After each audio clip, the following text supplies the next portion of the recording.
Yeah, it's 30 feet radius, so it's 30 feet from that point of origin. It's 30 feet out, but it's spherical, so you're looking at a circumference of 60.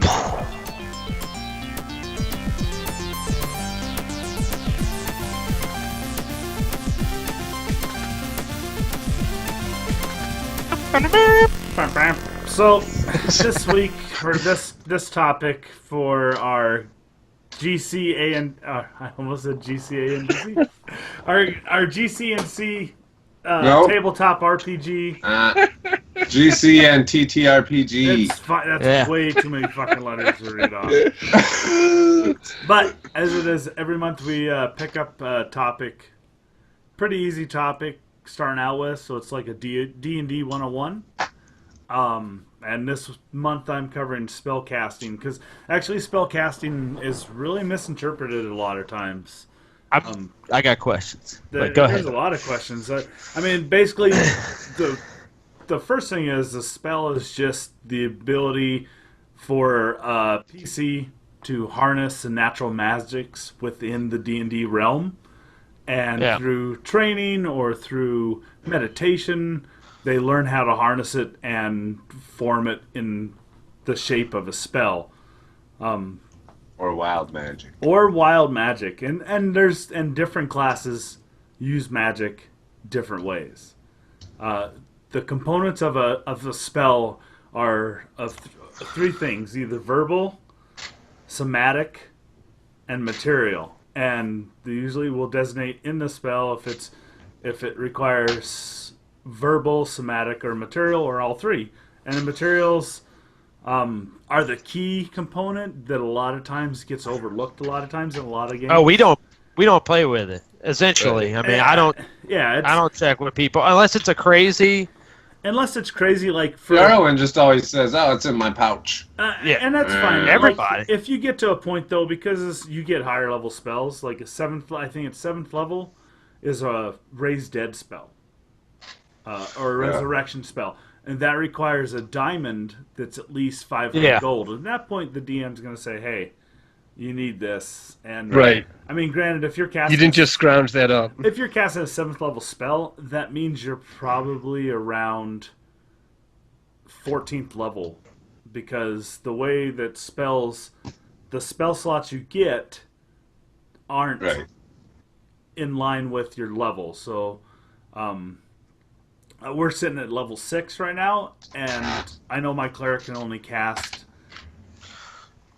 two I can do level 3 level. spells, or 3 level 3 spells. Same, yeah. 3 level 3 spells for my So sorcerer. it's not, but the big, a lot of the times people don't understand the basics of spell casting. So your spell will call out and say, "Hey, okay, it takes one action." So that's 1 round, 6 seconds to cast a spell. And that's any of the spells that you have available to you for your level. But then there are spells that will say one bonus action, which means that you really can only cast those spells by using a bonus action if you haven't already used a bonus action during your round. So everybody for the most part has cantrips, which are basically, it's like tying your shoes. Right. It's Right. so easy you don't even think about it. Regular prepared spells, depending on your class, those are spells you always have prepared between rests that are right to mind, and the slots just say, your spell slots say that, okay, at 6th level I can cast 3 level 3 spells, 3 level 2 spells, and 4 level 1 spells. But you can take a level 1 spell and cast at a higher level. It's going to tell you how much more damage or hit dice to add to that spell. If you Right. cast, say, Cure Wounds at 3rd level, you add 2d6 to your heal, which is pretty awesome. What? I have a question. So, can you explain the Curious difference as hell. between spell slots and like memorized spells? Is that sort of like what? Explain the language there. A spell slot shows you at, say,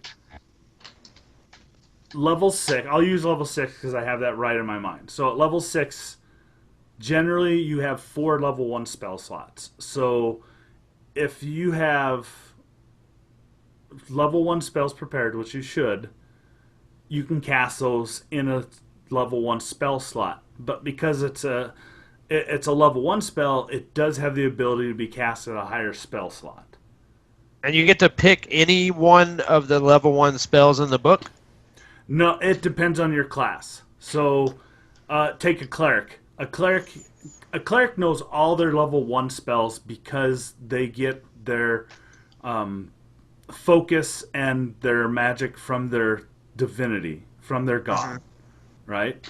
So they know all these spells, but because they're, if you're sitting at level 1, you only can handle so many spells ready in your head.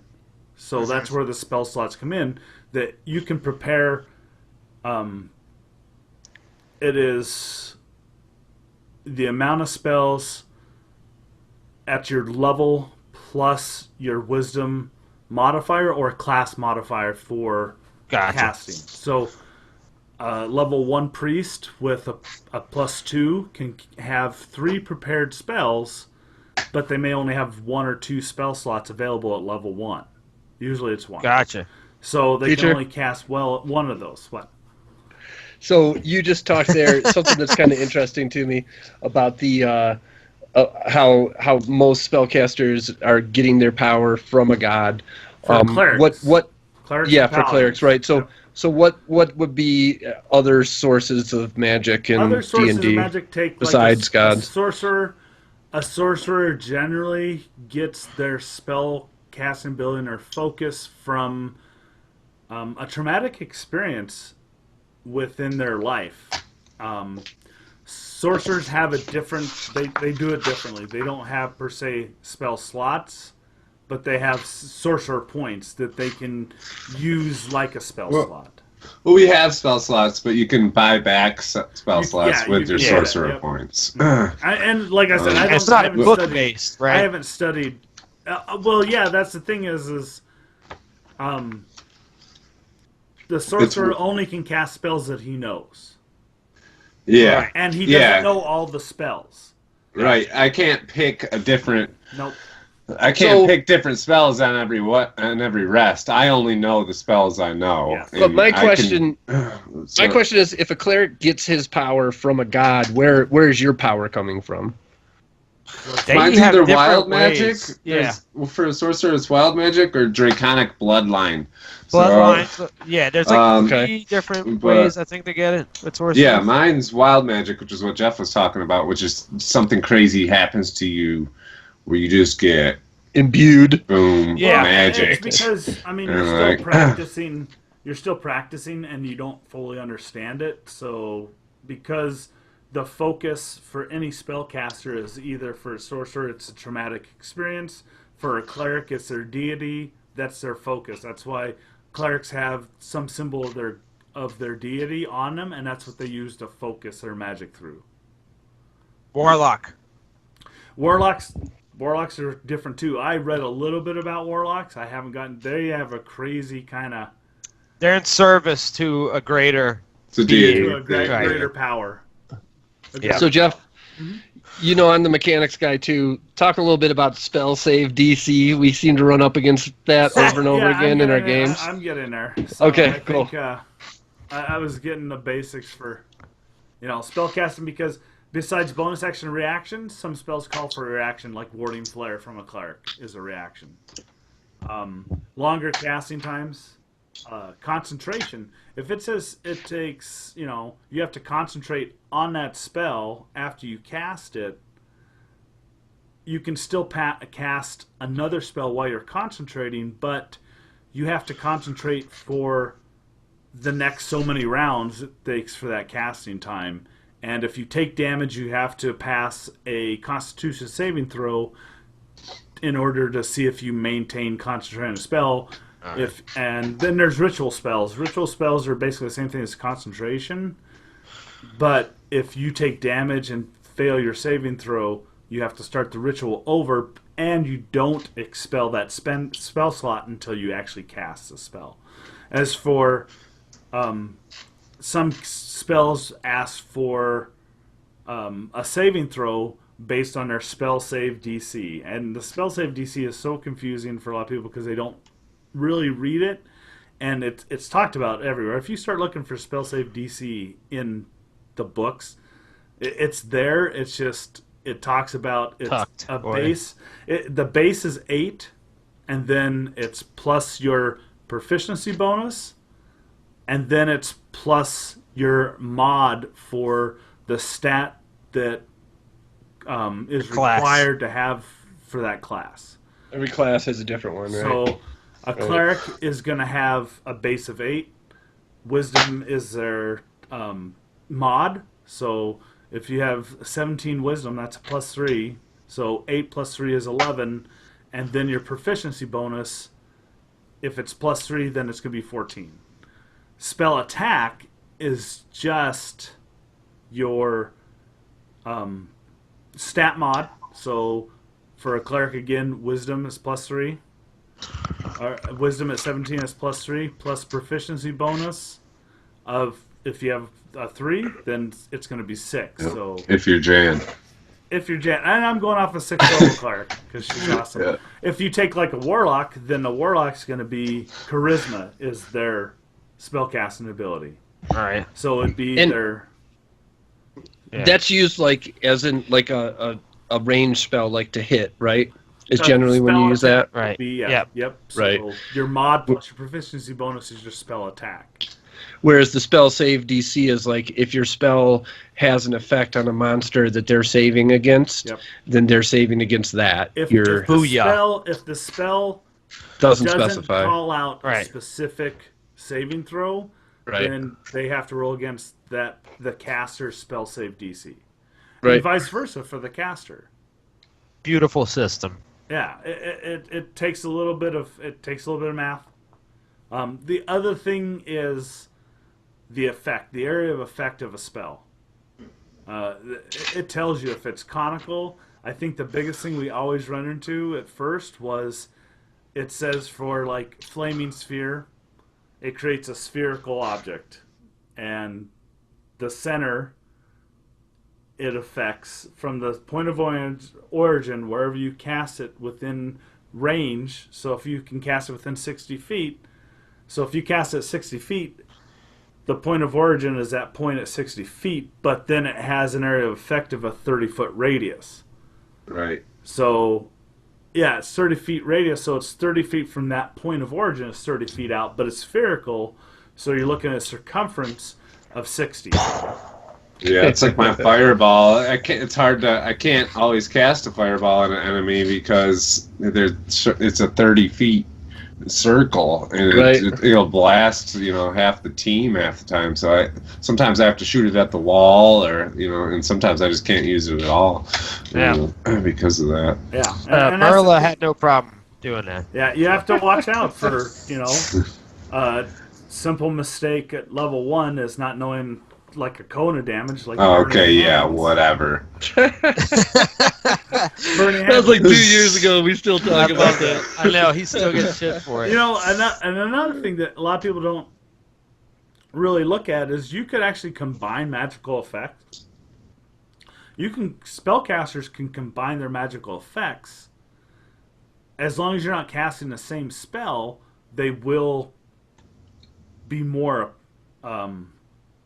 potent, because if you say like I cast Burning Hands and then Aramel casts magic missiles, you would have the conical flame with missiles going into the fire. Yeah. But That's hot shit, But if we try literally. to cast two things, like if me and a ranger or me and a druid that cast aid on somebody, which boosts your AC by 2, I Doesn't think stack. it does not stack. It's always the first one, Yeah, I so don't you can't think get it a stacks. bonus. You can't get a bonus roll and a bonus roll. Right. So you can't. Sure. You can't do that. Let's see. It's more. You just got to read your spells, know what Right. your spells can do, know your line Oh. of sights. Question. 42. What about what about spells gained our capacity for spells gained from a short rest. Do you regain anything, or do you have to do a long rest to regain your spells? You have to do a long rest to regain spell slots, unless it's part of a Your class class, specific yeah. thing. And they Warlocks mention it get in 'em the back. spell. Then it changes. Yeah. You know, I use clerics a lot. I can use a paladin. A paladin has the ability for lay on hands, which you can either heal somebody or you can cure disease, expending 5. And in order to regain points from that, it requires a long rest. And the other one is the Sacred Oath. Here's the thing is, so a paladin takes a Sacred Oath, and they obtain Channel Divinity options.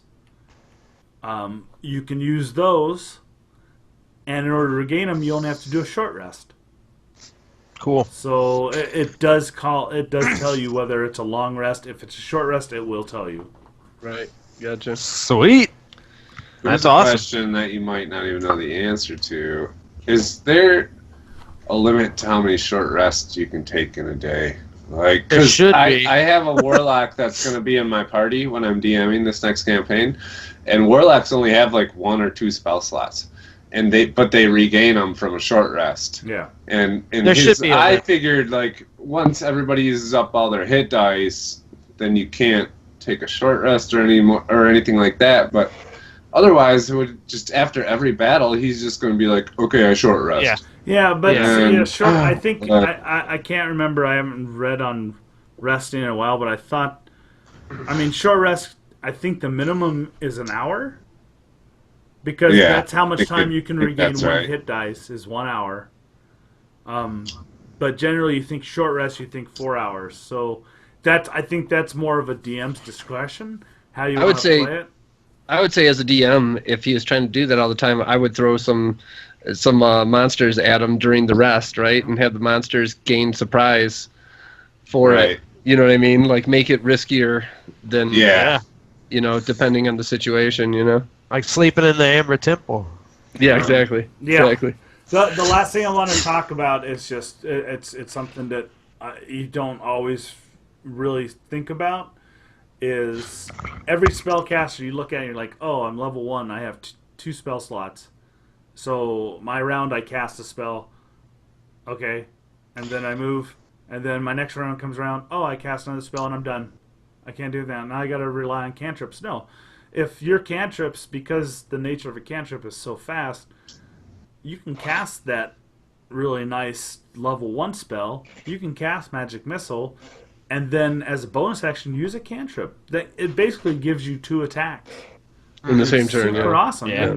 I forget that all the time for some reason. Yeah, Yeah. and it really, and you can also do the bonus action with a cantrip if you do a melee attack. So if I use Rogar, my Dragonborn Paladin, he can sit there and cleave the shit out of an orc, and then spit on him, and then turn around and cast one of his cantrips. He doesn't have any cantrips right now, but he can Rogar. cast a bonus action cantrip on another orc and piss him off. Now, does a cantrip have to say that it can be cast as a bonus action, or can every cantrip be cast as a bonus action? Most cantrips, you look at the description, they say bonus action. That's what Yeah. their casting time is. I think it specifies it. It does. So if it doesn't say that, then you can't use that. Yeah, as but a usually bonus. those spells you're not going to cast anyways, unless Yeah, the ones that aren't bonus actions are like one I can think of off the the top one of I'm my head thinking is of. Spare the Dying, because Spare the Dying requires you to touch that object, yeah, and Yeah. that's an action. I can. Yeah. I don't know on the spell card. Cool. All right. I think that's. That was awesome. Thanks, Jeff. Yeah, Thanks, Spare Jeff. Spare the Dying is 1 action. That's the casting time for Spare the Dying, because Yeah. I have spell cards right here, because I'm a huge dork when it comes to casting spells. Yeah, Because, buddy. well, like, I have Firebolt for a cantrip. One final thing. I have Firebolt as a cantrip, but it says casting time 1 action. So I couldn't use that as a bonus Correct. action then. Okay. Correct. You could not. Okay. Correct. Cool. Thanks, But- Jeff. That was but awesome. Also, I mean, you do got to go back and look at the semantics because I am getting into this. The very nature of a cantrip itself is something that you do without thought. A cantrip is something you've practiced so much. You know, casting spells on brooms to move and buckets of water and mops and shit like Sorcerer Apprentice. It's just something you do it so you can because it's instantaneous. Let's just change our show to all D&D. I know. Right? So with that, I will conclude this session of the GC and TTRPG Yeah. section There you go. Nailed specialty it. on spellcasting. Yeah.